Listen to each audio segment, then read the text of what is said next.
안녕하세요, 학신입니다. 서호정기 내부 금융 보고 뉴스거리 찾아보고 나만의 마무리 짓도록 할게요. 이게 10년 차트 쭉 우상향. 이게 지금은 21년부터 22년부터는 뭐 우상향이라고 보긴 힘들지만 그래도 쭉 시작 전부터는 쭉 상승하고 있는 회사. 이게 이 회사가 크레인 구동 장치 어떤 거냐면은 보면은 크레인 있잖아. 항만 크레인 자동화 PSA 자동화 레일 이게 영어가 어디에 됐냐면은 어이씨 어딨노. 영어로 안 적혔네. 레일 위를 달리면서 이게 크레인이 레일 이렇게 길 더블 이게 레일이 기찻길처럼 이렇게 깔려 있다고. 이게 움직이면서 여기 거를 여기로 옮기기도 하고 여기 거를 여기로 옮기기도 하고 차의 거를 여기 옮기기도 이게 적재하는 거야 이게. 그럼 여기서 이제 관리를 하는 거지. 이게 사람 손으로 하는 게 아니고 크레인이 작동시키려 그러면 사람이 할 수 있고 아니면 자동화 시킬 수 있고. 이거 봐라, 사람이 없다는 이 안에 사람 안 탄다고.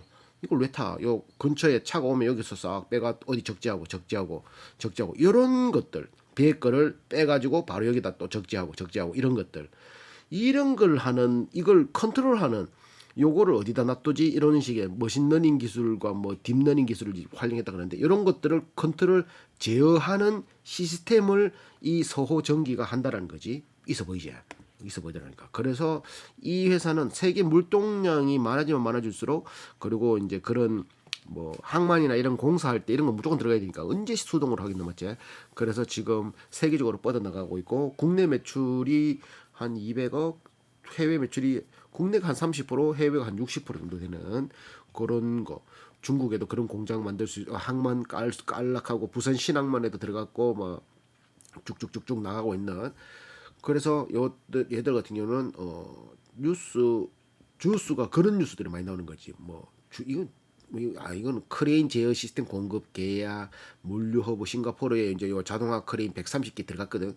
그런 것도 공급 계약. 그리고 주당 현금 배당 결정 1,500원. 이게 1,500이 7.6%. 얘들 배당이 5년 5년 평균이 5.2%. 5년 평균이 5.2%고 21년간 배당을 줬어. 작살나지. 이게 배당주다, 배당주라도 보던데 이거. 그리고 영업이익 한 20% 정도 나오는 투자자별 매매당. 근데 의외로 외국인 비율은 1.5%에서 1.7% 상승했네. 외국인이 지금 최근에 사모고 있네, 맞지? 3개월 외국인이 사모고 있다, 맞지? 기간은 내리다 팔고 있다. 기간은 기간은 니따 팔고 있네. 기간이 1600조 뭐 이런 식으로 니리따 팔고는 있지만 그 기업의 아이템이 괜찮다. 이상호 외 5인이 59%의 지분을 가지고 있지만, 실질적인 김성남 대표가 20몇 년간을 근무하면서 회사를 이제 계속 키운 거지. 어찌 보면 이렇게 CEO라고 보면 돼. 김성남 연봉을 한 32억, 작년에 32억 받아서 32억 연봉을. 자, 그리고 컨버터를 만들고, 자, 요 연간 매출을 보면은 18년, 19년 300억, 600억, 650억, 740억, 600억.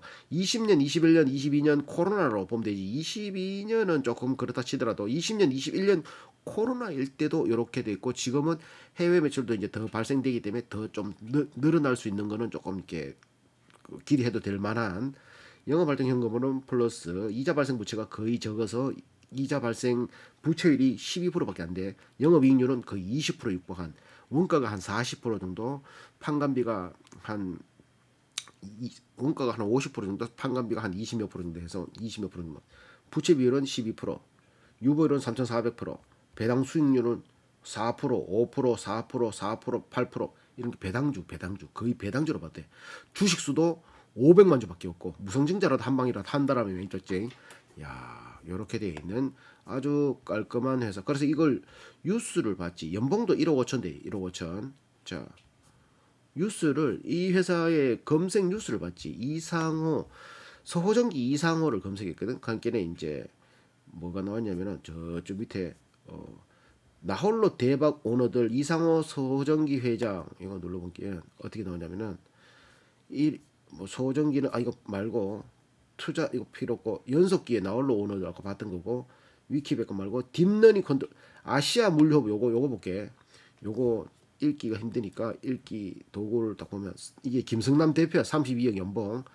아시아 유럽을 잇는 뭐 싱가포르 같은 경우는 아시아와 유럽을 잇는 백길이죠. 백길 사이에 거기에 아시아 물류 허브를 부산 신항이 18척을 정박할 수 있는 걸 했는데 얘들은 64척 엄청나잖아요. 64척을 동시에 성박해가 컨테이너를 막 빼는 6,500만 TEU급 1TEU는 20피트 컨테이너 한 개에 해당하는 거 6,500만 개를 이렇게 한다는 거지. 그러니까 이거를 모이나 해야 되고 자동화를 해야지. 이걸 언제 사람 손으로 이렇게 하겠노, 맞지? 그래서 이게 야드 운영 자동화와 항만 해양 서비스를 위한 자원 배치 최적화할 계획이다. 데이터 분석, 인공지능, 머신러닝을 이용해 자동화 부두와 항만 작업, 자동화 전자동, 이동수단 등 자동화 설비를 갖춰 물리적인 항만을 넘어 디지털 자동화 항구로 자리게. 여기를 했는 입찰해가지고 성공한 게 얘들 업체라는 거예요. 서호전기. 그래서 레일 위를 달리는 겐트리 트레인. 그게 RMG 2중으로 됐다고. 더블 RMG 2중. 그래서 요게 이제 서호전기가 1월에 340억 규모의 크레인 제어 시스템 공급 계약을 체결했다. 그거는 계약 상대는 중국 상하이 중공업 이렇게 됐다. 이런 거 있고 김승남 사장이 말했던 게 수출입 화물은 주로 컨테이너에 실려 운반되고 옮기는 크레인은 수동형과 자동형이 있는다. 수동형은 운전자가 크레인을 작동하고 자동형은 컨트롤러가 이를 움직이는데 이 회사는 서호전기는 이중 자동화 크레인 자동 운전용 컨트롤러를 생산하고 있다. 그러니까 이제 세계적인 업체들과 경쟁해서 잇따른 수주에 성공해서 그 배경을 묻으니까 딥러닝 컨트롤러 항만의 안정성을 획기적으로 개선하는 등 첨단 기술을 장착했기 때문이다. 그러니까 딥러닝 기술이 뭐 항만 자동화 영상 인식 시스템은 기존 자동화에서 한 걸음 더 나가서 적재하고 있고 하역하는 작업 중에 안정성을 더 높일 수 있는 장치, 무인 자동화지만 실제 눈으로 보는 것처럼 정확하게 판단하고 작업할 수 있고 소전기 최초로 개발되어서 컨테이너와 트럭, 바닥 마킹, 사람 등 영상으로 신속히 인식해서 항만 컨테이너를 적재하거나 하역할 때 위험 여부를 즉각 알려준다. 그러니까 카메라로만 보는 게 아니라 뭐 센서나 이런 것들도 장치해서 흔들리는 거 막 이렇게 기웃등거리는 것 같은 거 다 체크한다는 거지. 그러니까 안정성과 그리고 그러면서 시간도 빨리 단축시킬 수 이런 것들이 이제 기술 아이가 맞지. 그러면서 크레인 컨트롤러와 인버터도 생산하고 수년 전에는 인버터는 별도 법인인 소 드라이브로 분리했다. 국내에서는 별로 알려지지 않았지만 해양 항만 분야에서 꽤 유명한 업체이다. 5년 이상 회사 매출 중 해외 프로젝트가 80%가 넘고 경기고와 서울대 전기공학과를 나온 이상호 회장이 81년 창업했다. 40년이 넘는 역사 항만 자동화 사업을 이끄는 김승남 사장은 호주 김승남 사장 같은 경우는 호주 뉴사우스 웨일드에서 같은 대학원에서 자동 제어를 전공하고 알스톰에서 12년 근무하고 90년 말 서호전기로 와서 지금까지 있다가 15년에 대표이사 사장에 취임했다. 이렇게 처음에는 서호전기가 그 전선 기계를 생산하다가 자동화 컨테이너 크레인은 2000년 초반에 광양항을 시작으로 부산 신선대 터미널에 5대, 부산 신항에 38대 자동운전 시스템을 공급하면서 관련 기술을 축적한 거지. 그러다가 지금은 싱가포르 파식 판장의 자동화 터미널 계획 일환으로 총 130대 그러니까 10선석, 10척을 동시에 할 수 있는 분량이고 자동화 야드 크레인, ARMG, 오토매틱 레일 마운튼 겐트리 크레인 그리고 레일 위를 움직이면서 마운트 쌓을 수 있는 겐트리 크레인 자동으로 요거 ARMG 컨테이너를 컨트롤러 수주에 구축한 경험도 있다. 그러니까 요걸 했다 보니까 요게 이제 아시아에도 성공했으니까 중남미 그 캐리비안 그쪽에 해적들이 있는 곳 그쪽으로 멕시코 파나마 이쪽으로 해서 이제 시스템을 공급하면서 막 계속 이제 연구 개발도 쏟아부으면서 사람 감지 시스템 트럭 번호를 인지하는 다른 트럭에다가 실어주면 안 되잖아. 지껏 알아서 실어줘야지 맞지?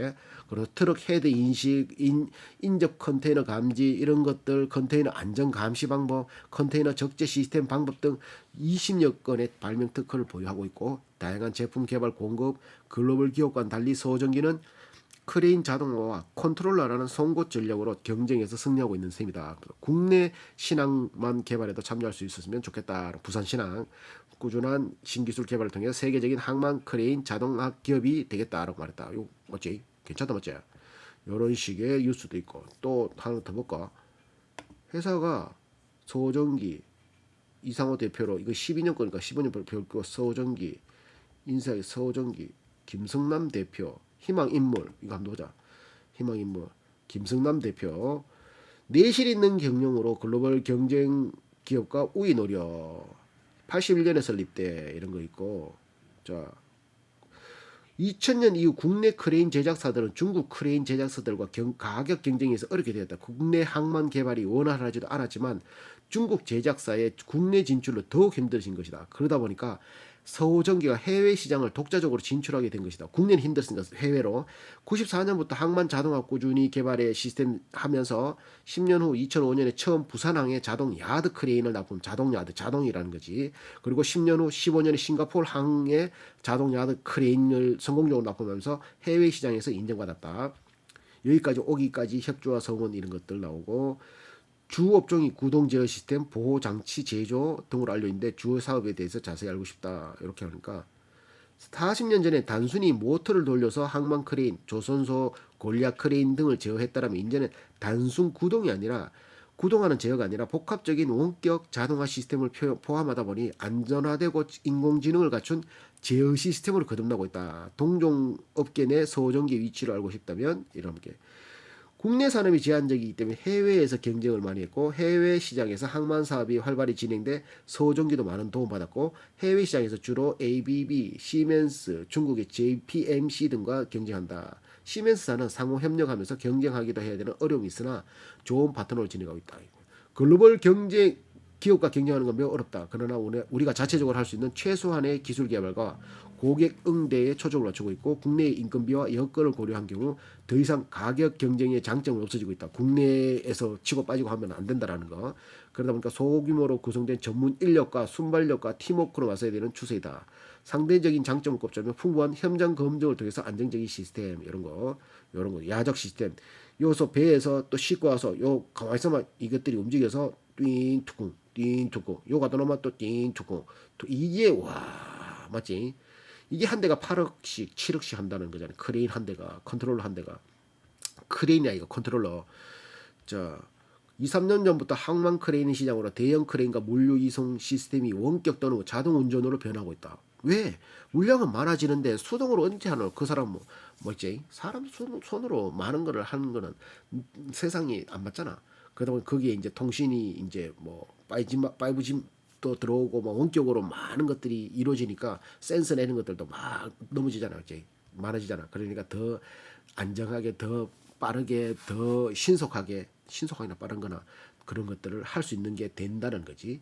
자, 힘든 시기를 벗어나면서 어떤 노력을 하고 있나. 회사가 손 쓸 수 있는 건 별로 없다. 이 상황에서 코로나 때 자동화 시스템은 현장에서 진행하는 게 효율적이라 특별히 할 만한 게 없고 과거 월 2번에서 3번 정도 해외 출장을 다녔지만 20년 1월 싱가포르 가서 프로젝트 수주 이후로는 해외 출장을 미루고 있다. 사업을 영위하면서 가장 힘들 때와 뭐 보람 있을 때 이런 것들이 나오고, 자, 또 뭐고 정부나 동산업군에 발행하는 좋은 해외 출장이 뭐 코로나 때니까 자 이럴 때일수록 근시적인 것보다 중장기적인 정책이 필요하다. 뭐 이런 것들. 현재가 최악이다. 고보다 나은 미래가 있다. 항상 지금이 최악이고 보다 나은 미래가 있다. 이런 것들. 이런 것들이 요 그거 인터뷰했는 거 있네. 또 하나 더 볼까? 이제 다 안 봐도겠다. 자, 이거 뭐고? 서호전기 이상호 대표로 변경. 그건 12년도니까. 자, 그러면 이제 마무리 지어볼게. 다시 요거 지분 현황을 한번 보고 지분 파는 거 없지? 이상호 대주주를 그러니까 이상호 대주주 10% 이상 뭐 없어. 이게 2022년 주주 자사주 상여금은 보너스로 줬다는 소리네. 맞지?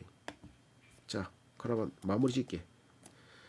자, 1부터 10까지 점수를 매겼고 모르면 5점, 그 높을수록 좋은 점수, 가지고 싶은가, 그거 돈 잘 벌 것 같은가, 싸냐, 지금인가, 경쟁자는 걱정 안 하겠냐, ROE 3%당 1점, 영업이익률 4%당 1점, 총점 나누기 8을 했고 그것과 상관없이 위험한가, PEG, PSR, GPA, 자식에게 무엇을 돈을 벌어 이런 항목을 했는데 나 같은 경우는 가지고 싶은 거에 9점을 줬어. 이건 배당도 좋고 그렇다고 일반 회사들이 이걸 진입하기에는 굉장히 조금 신뢰를 가져야 되는 중공업 회사에서 뭐 신생업체한테 이런 거를 맡긴다라는 게 조금, 그리고 또 수주하는 사람도 괜히 일 막 열심히 컨테이너 막 옮겨야 되는 기계가 갑자기 고장이 나서 에러가 발생되는데 거기 직원이 몇 명 없고 막 평상시 해본 것도 아니라 가지고 버벅버벅 되면은 맞지. 그렇기 때문에 이 진입장벽이 굉장히 높다고 봐야지. 기존에 하던 업체를 더 우대해주고 막 할 수밖에 없는. 그리고 이제 크레인 자체가, 컨트롤러 자체가 이제 자동화로 넘어가는 이 추세이기 때문에 옛날 거도 이제 자동으로 바꿔야 되고, 신설로 하는 그 물류항도 그런 걸로 자동화로 또 올려야 된다. 그러면 매출도 올라갈 수밖에 없기 때문에 기존에 한 회사한테 아무래도 이제 확률이 돼 있겠지. 그래서 이리 봐도 좋고 저리 봐도 좋고, 그래서 9점을 줬고, 그 와중에 배당도 5.2% 5년 평균 좋은 거지. 돈 잘 벌 것 같은가? 아까 말했다시피 돈은 잘 벌릴 수밖에 없겠고, 물동량이나 이런 것들 싸냐? 가격이 싸다라고, 이게 예전 같은 경우는 PER 8이면 싸다라고 판단했는데, 이게 국내 기업은 10을 기준으로 두니까 다 싸. 그러니까 한 7, 8, 그럼 8을 기준으로 하면 적당하다. 적당한데, 그래도 적당한 것보다는 그래도 한 미래 가치가 또 이제 좀 보이니까 한 6점? 이거는 5점이라고 봐도 애매하고 6점이라고 봐도 애매하지만, 이런 거 같은 경우는 그냥 아무 생각 없이 모아간다라면 괜찮은 가격, 계속 뭐 적금식으로 계속 평균 배당이 5.8%니까 맞지? 자, 지금인가에도 지금 가격이 적당하고 뭐 성장, 이 PEG 성장률은 그거 역성장이기 때문에 다른 수치들은, 멀티플 수치는 굉장히 싸게 낮게 나오거든. 그래서 좋다라고 판단할 수 있어서 지금인가, 지금도 괜찮다 이렇게. 자, 경영자의 점수는 7점을 줬지. 경영자가 자기가 이제 뭐 자회사를 차려서 그쪽으로 돈을 뭐 삥땅하고 뭐 투자 회사를 차려서 막 그런 거보다는 이 회사에 그냥 쭉 쓰면서 자기가 이제 배당을, 자기는 한 50몇 프로 지분을 가지고 있으니까 그 배당으로서 배당 소득만을 가지고도 충분히 그 이자 소득 내면서 배당 그 소득세를 내면서도 한다라는 것 자체가 어찌 보면 저것들 회사 배당 빼먹는 거 아니냐 할 수 있지만, 이거는 김성남 대표가 모든 걸 지한단 말이지. 그런 거 보면은 괜찮다. 경영자의 점수도 연봉 32억씩 어떻게 주겠나 맞지? CEO 연봉. 김성남 대표는 지분이 1%도 안 돼. 1% 정도밖에 안 되는데 연봉을 12억, 32억씩이나 주는데 맞지? 부사장은 9억 주고. 그래서 경영자도 점수 높게 줬고, 걱정 안 하겠냐에 대해서는 이거 부채율도 너무 낮고 걱정할 게 없는데, 만약에 크레인 지금 잘했는데 차후에 또 생산되는 거 연구개발도 안 하고 이러다가 이제 그런 것들이 이제 경쟁력이 떨어지면 그때는 문제시가 되겠지만, 지금은 뭐 문제될 만한 게 없다. ROE는 12%라서 4점 줬고, 영업이익률은 23%라서 6점. 영업이익률도 23% 나와. 얘들 같은 경우는 원가가 57%, 판관비가 22%야. 엄청나게 싸게 들어가는 거지. 그래서 총점 6.8점. 위험한 거는 위험할 게 없다. PSR은 1.5, GPA는 25%. 자식에게 1점은 좀 그렇고 2점을 준 게 한 요거는 한 5년 한 그냥 목돈 모련한다 생각하고 그냥 꼬박꼬박 그냥 적립식으로 들어가면 지금 시총 900억인데 맞지? 폭발적인 매출은 발생되지는 않을 수는 있겠지만, 그래도 이게 기업 비즈니스다 보니까 안 할 수는 없는 항만에서 컨트롤을 계속 해야 되고 그걸 뭐 해야 되는, 그렇기 때문에 좀 폭발성은 없겠네 맞지? 그래서 이걸 파일을 얼마나 클지 모르겠지만 좀 그래도 한 몇 년은 모아가도 되는. 왜 이게 모아가도 될 수 있는 게 배당이 5%가 되기 때문에. 배당 요게 이 회사의 그 가장 큰 메리트 중에 하나, 한 40% 50%를 차지하는 것. 은행주도 아닌데 배당 정도. 그리고 보면 시총 900억이 장점이 될 수 있지만, 아직까지 시총 900억에서 뛰어넘지 못하는 그런 것도 뭐 있을 수 있지만, 하여튼간에 그런 걸 다 해서 한 2점.